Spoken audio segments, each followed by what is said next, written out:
Olá, acadêmicos, sejam todos muito bem-vindos à nossa terceira videoaula.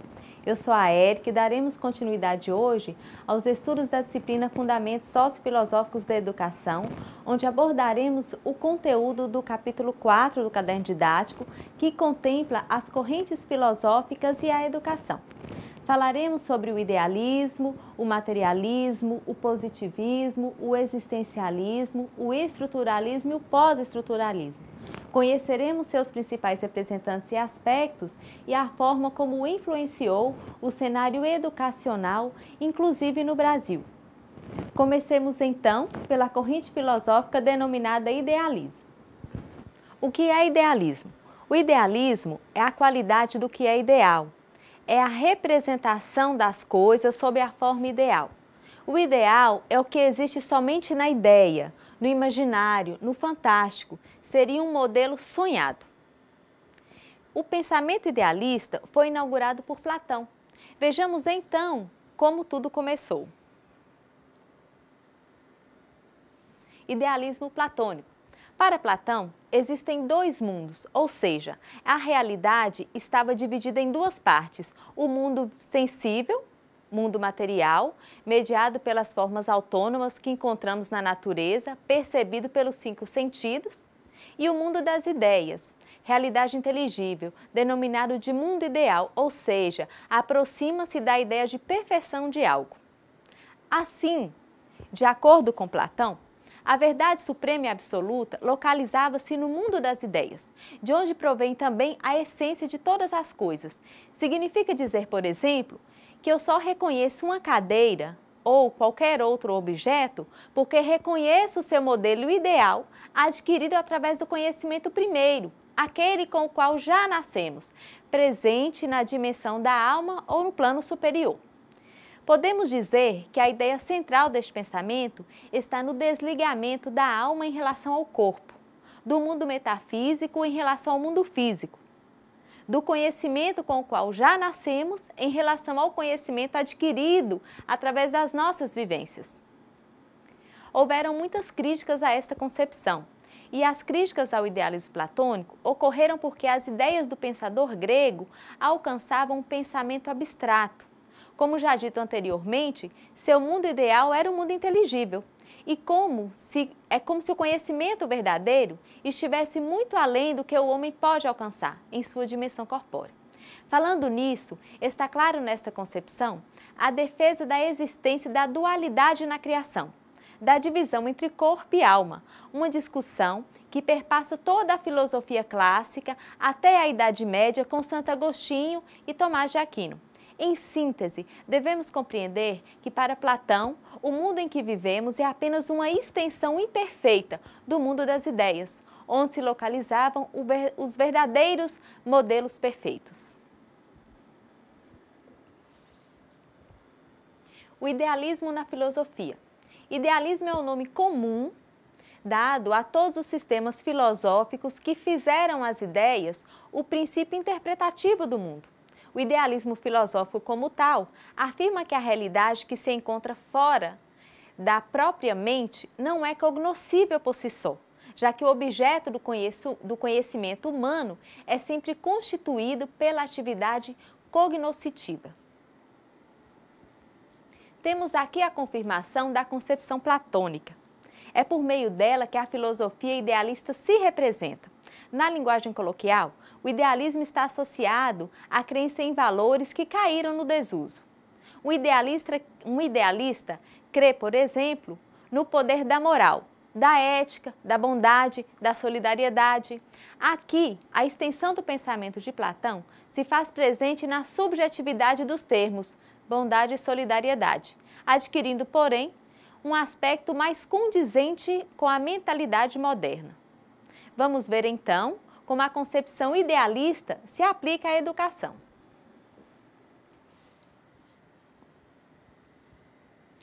A concepção idealista sobre a educação. Para Hegel, a educação é um meio de espiritualização humana, cabendo ao Estado incentivar esse processo. Para Immanuel Kant, o homem não pode se tornar um verdadeiro homem senão pela educação. Observamos nas concepções citadas que o homem por exemplo, não nasce moral, mas torna-se moral por meio da educação que recebe. Tem-se a hipótese de que a educação para Hegel e Kant seria responsável por ajudar a formação moral do indivíduo, formação que está fundamentada principalmente na possibilidade de aquisição de autonomia por parte do sujeito, através da atividade cotidiana, da reflexão filosófica, entendida principalmente enquanto auxiliadora na formação do indivíduo moral. Vejamos agora uma outra corrente de pensamento, denominado materialismo.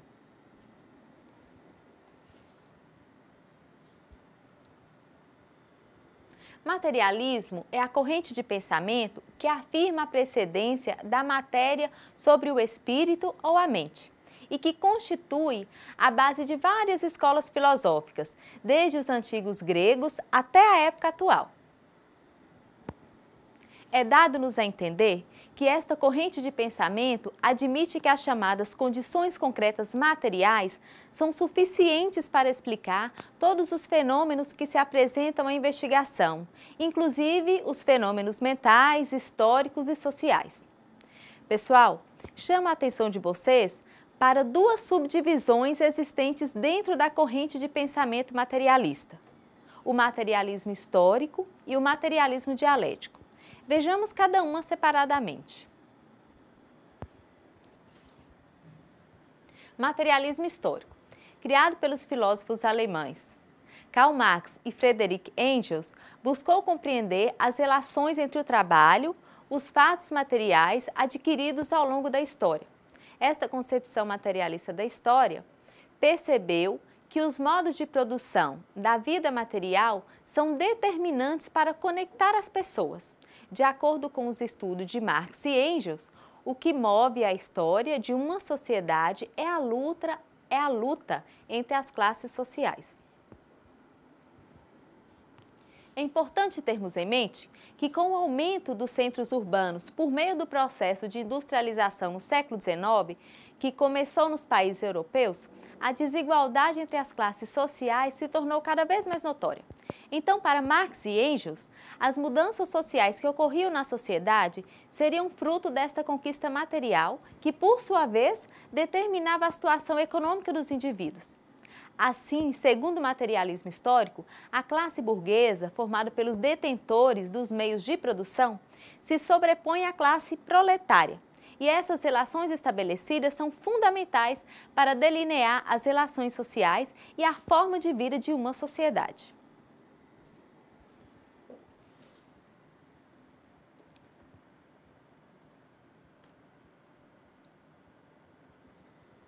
Para Marx e Engels, a evolução histórica ocorria por causa dos confrontos entre as classes sociais, chamadas por Marx de exploração do homem pelo homem. Infelizmente, dentro desta visão, os indivíduos esqueciam-se que todos eram seres humanos com direitos e deveres, para explorarem ao máximo aqueles que lhes fossem inferiores de seu ponto de vista. Isso é denunciado por Marx o tempo todo em seu materialismo. Assim, o confronto não era apenas entre as classes, mas também entre os sujeitos, o que pode revelar a raiz de muitos preconceitos encontrados ainda hoje na nossa atualidade. Em relação ao materialismo dialético, trata-se de uma outra vertente apresentada por Marx para explicar as mudanças sociais.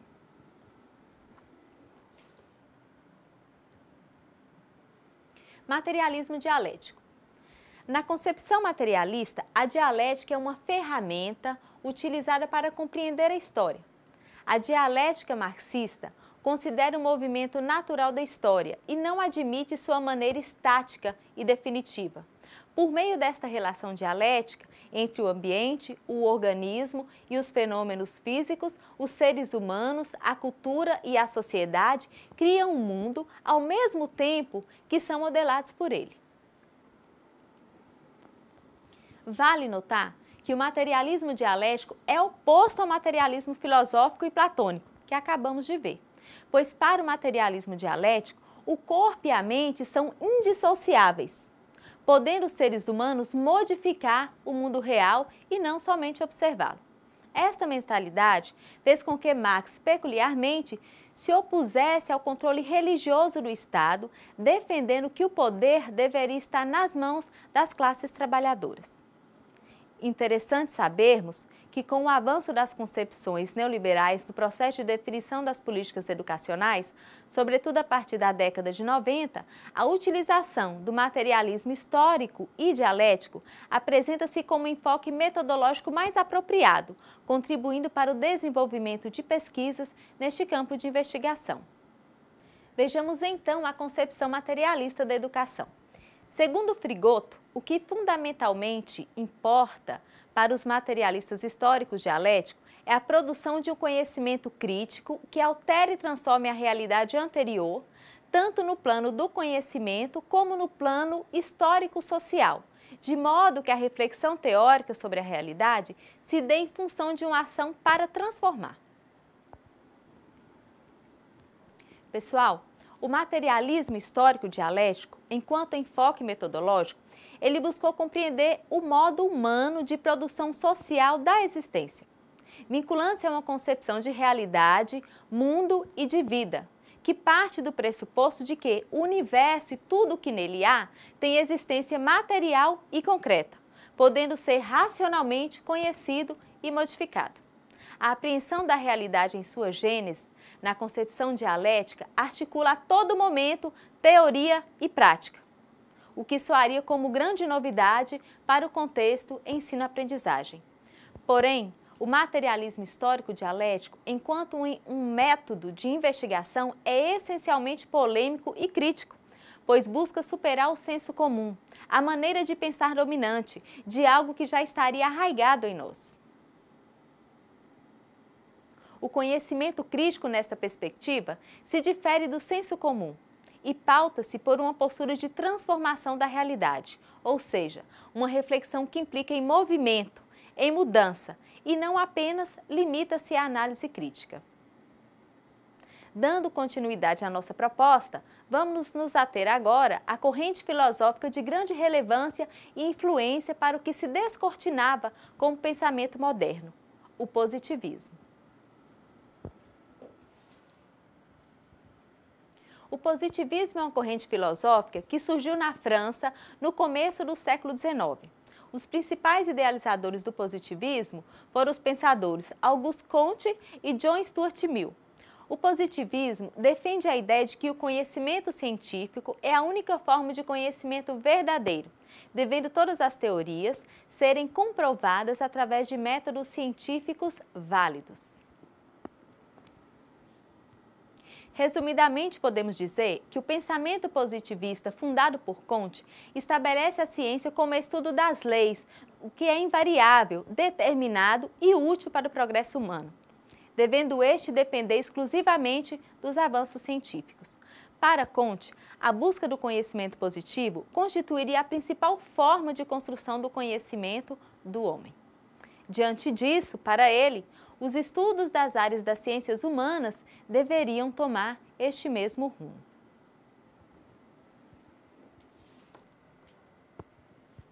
De acordo com Trivinhos, o positivismo tem como base teórica 3 pontos seguintes. Todo o conhecimento do mundo material decorre dos dados positivos, da experiência, e é somente a eles que o investigador deve ater-se. Existe um âmbito puramente formal no qual se relacionam as ideias, que é o da lógica e também da matemática. Todo conhecimento dito transcendente, metafísica, teologia e especulação acrítica, que se situa além de qualquer possibilidade de verificação prática, deve ser descartado. Vejam que a construção do conhecimento positivo só seria possível, então, por meio das observações dos fenômenos em seu contexto físico, palpável, ao alcance dos nossos sentidos e submetidos à experiência. Assim, inferimos que a ciência e o método científico são a síntese das ideias positivistas.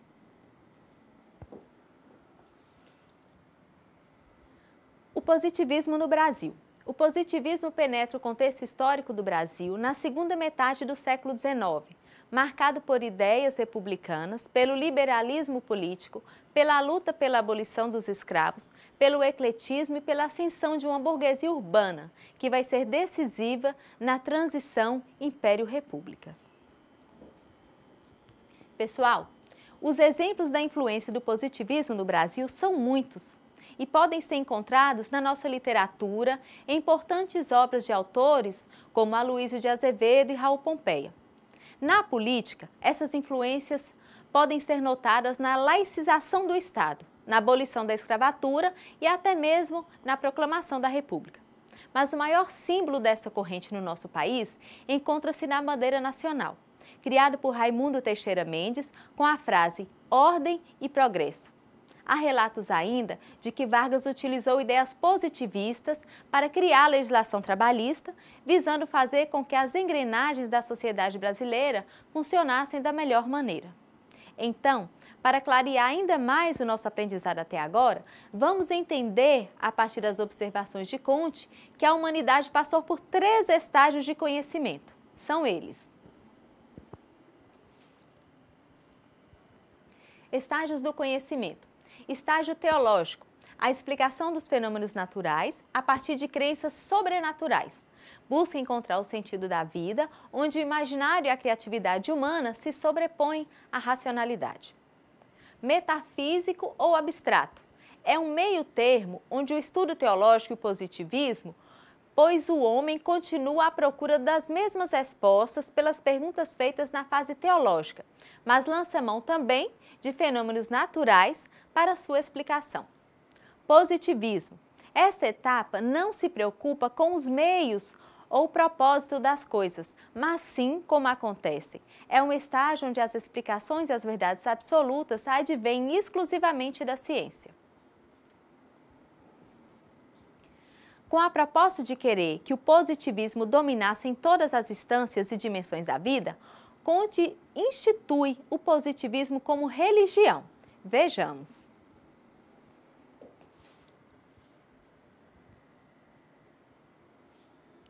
Com a obra Sistema de Política Positiva, Augusto Comte criou a religião da humanidade ou a religião positiva. Ela tem os seguintes dizeres: amor por princípio, a ordem por base, o progresso por fim. Esta é a foto de uma capela positivista em Porto Alegre, no Rio Grande do Sul. Pessoal, Comte acreditava que, sendo a ciência estabelecida como unidade espiritual, essa religião seria a única capaz de regeneração social e moral. O seu ser supremo seria a humanidade personificada, e a sua força emanaria do conjunto de inteligências de todas as gerações passadas, presentes e futuras, as quais iriam aperfeiçoar o gênero humano. Entendemos então o que Comte pretendia fazer apologia à ciência, substituindo a imagem de anjos e santos pelas grandes figuras da ciência. Vejamos como o positivismo se introduz na educação.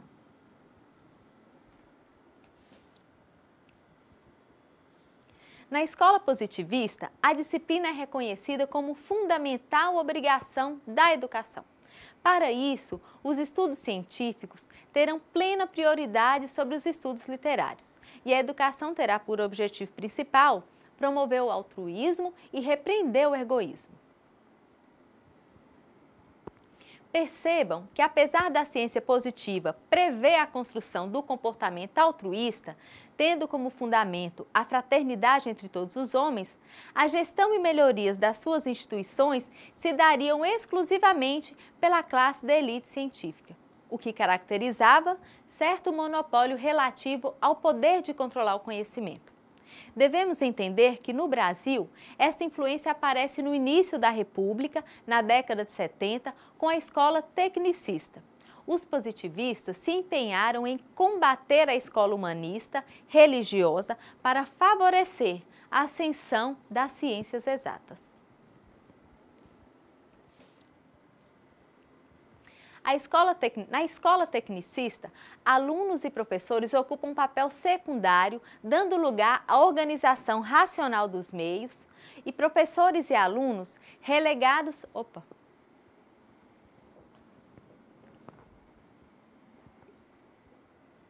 Na escola tecnicista, professores e alunos ocupam um papel secundário, dando lugar à organização racional dos meios. Professores e alunos relegados à condição de executores de um processo cuja concepção, planejamento, coordenação e controle ficam a cargo de especialistas supostamente habilitados, neutros, objetivos e imparciais. Pode-se perceber, pelas palavras de Saviani, que neutralidade e objetividade são típicas do positivismo e deveriam estar presentes também como princípio para a educação. Por outro lado, nós sabemos que uma concepção puramente profissionalizante pode afetar o talento intelectual do aluno. Em continuidade ao conteúdo, passemos agora ao existencialismo, corrente filosófica que já abordamos nos estudos da unidade 1. Recordemos algumas questões.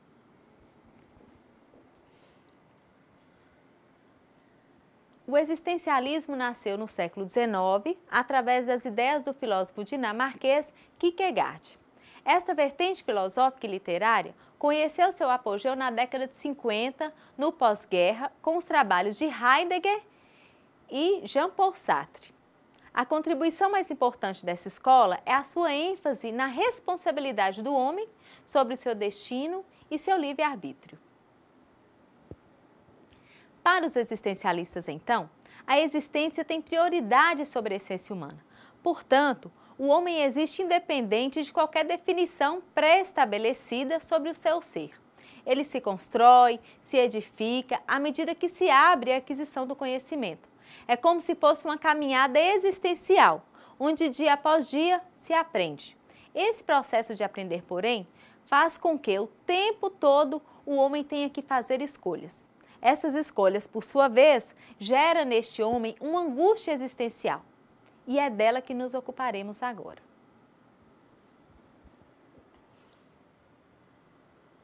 A angústia é o reflexo da liberdade humana, dessa ampla possibilidade de escolher e ser responsável por cada escolha.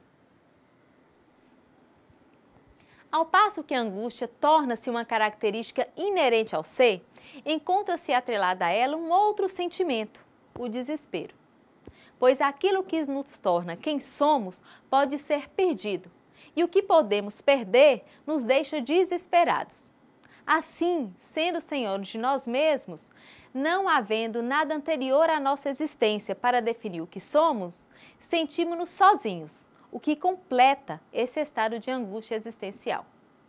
Percebem a complexidade deste pensamento? Toda essa constatação fez surgir as chamadas psicoterapias existenciais. Por meio de Carl Rogers, nasce a chamada abordagem centrada na pessoa.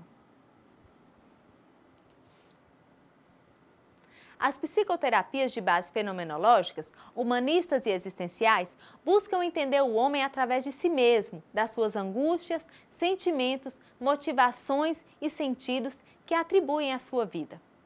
Para Carl Rogers, então, o único homem que se educa é aquele que aprendeu como aprender, que aprendeu como se adaptar, que se capacitou de que nenhum conhecimento é seguro, de que nenhum processo de busca de conhecimento oferece uma base de segurança. Está implícito no discurso de Rogers a sua inquietação acerca de metodologia adotada nas escolas tradicionais, onde suas regras são impostas de maneira vertical, ou seja, de cima para baixo, onde o aluno é percebido como um ser passivo, neutro diante da tomada de decisão acerca da sua aprendizagem. A proposta de Rogers implica no modelo de educação onde o indivíduo tenha liberdade e responsabilidade na escolha dos seus caminhos, que possa subsidiar a construção do conhecimento e que este só se concretize quando o aluno for o agente passivo, sendo o professor visto como um facilitador deste processo. Ainda atrelado ao movimento existencialista, vai nascer outra corrente de pensamento, da qual a psicologia também irá se ocupar, a chamada fenomenologia existencial.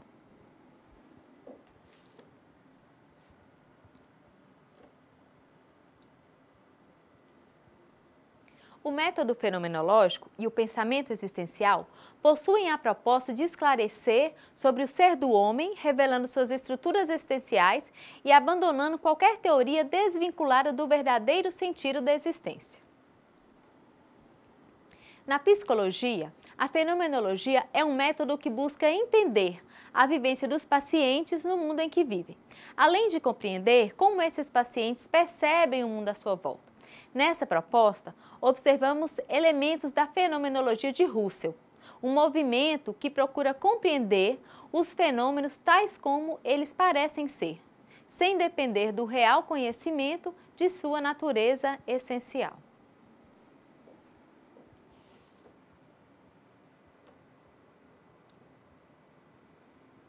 A fenomenologia surge no século XX, propondo uma volta às pesquisas filosóficas ao homem, abrangendo seus aspectos racionais e irracionais.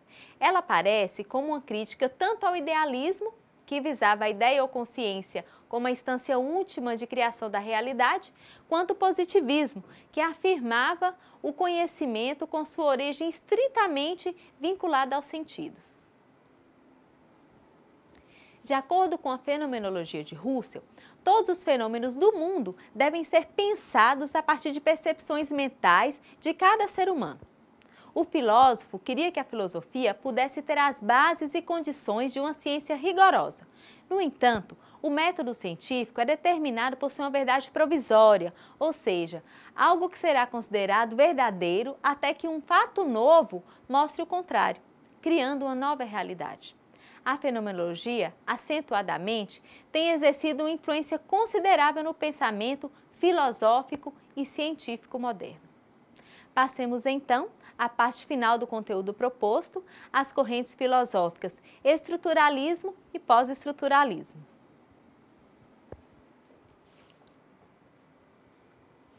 Estruturalismo é um movimento intelectual que contribui para a revolução científica da filosofia e das ciências humanas.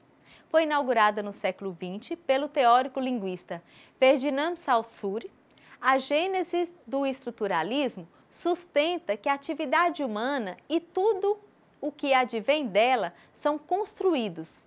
A corrente considera que nem mesmo o pensamento nem a percepção são naturais.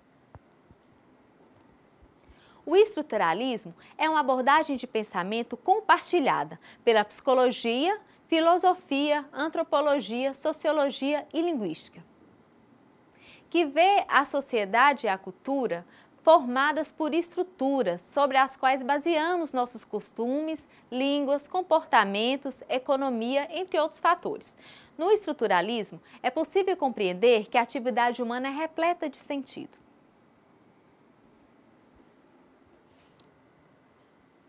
Para Levi-Strauss, o estruturalismo enxerga o papel da educação como parte componente de um mecanismo que envolve o sistema cultural humano e, sendo assim, a educação é vista como uma instância reprodutiva e alimentadora dessa estrutura. Contudo, nem por isso deve ser considerado como um processo acrítico. Pelo contrário, este deve compreender a sua condição alimentadora do processo. Dessa forma, a estrutura é tida como um sistema abstrato, em que os fatos não são isolados e dependem entre si para determinar o todo. As trocas econômicas dependem dos laços sociais, que por sua vez são determinados por sistemas de distinção e assim por diante. Interessantemente, o estruturalismo nos ajuda na compreensão da educação como parte dessa mesma estrutura. Nos auxilia a compreender seus mecanismos de coerção e de alimentação do sistema. Passemos ao pós-estruturalismo. O pós-estruturalismo refere-se a uma tendência à radicalização e à superação da perspectiva estruturalistas nas diversas áreas do conhecimento. Sua emergência está relacionada, sobretudo, aos eventos contestatórios que marcaram a primeira metade do ano de 68, em especial na França. No campo propriamente filosófico, seus principais representantes são Michel Foucault e Jules Deleuze, entre outros. Compreendemos, então, que o pós-estruturalismo é uma corrente de pensamento que surge a partir de críticas direcionadas ao estruturalismo, pois este, desde sua origem, sofre condenações por aplicar um certo determinismo estrutural. Para alguns críticos, o pós-estruturalismo está atrelado ao conceito de pós-modernidade. Veja como essa mudança de pensamento foi descrita. Temas considerados como relegados a um segundo plano no interior do marxismo passam a figurar como centrais e, consequentemente, o universo conceitual no primeiro momento, preocupado com questões tais como ideologia, reprodução cultural e social, poder, classe social, capitalismo, relações sociais de produção, conscientização, emancipação e libertação, se desloca para um universo que comporta a identidade, alteridade, diferença, subjetividade e discurso, saber, poder, representação cultural, gênero, raça, etnia, sexualidade e multiculturalismo. Acredita-se, então, que o pós-estruturalismo amplia de forma considerável a defesa de políticas identitárias, relativistas e multiculturais, pois, segundo essa perspectiva teórica, as identidades dos sujeitos se constroem a partir dos aparatos discursivos e institucionais que eles definem, ou seja, que são responsáveis pela construção. Nesse sentido, o pós-estruturalismo prima pela desconstrução de modelos educacionais constituídos até a atualidade, o que, por sua vez, contribui para a visão mais questionadora da realidade, inspirando uma escola que incentive o livre desenvolvimento de todos, baseado em um discurso autero. Queridos acadêmicos, a compreensão das correntes filosóficas sobre o viés da educação possibilita a nós, além da aquisição de novos conhecimentos, a compreensão dos contextos escolares sobre os saberes que se constroem, se desenvolvem e produzem a significação. Analisemos todos no intuito de criar em nós a capacidade de compreender criticamente para que conscientemente possamos futuramente desenvolver a nossa prática. Hoje paramos por aqui. Aguardo a todos no AVA. Forte abraço, até breve!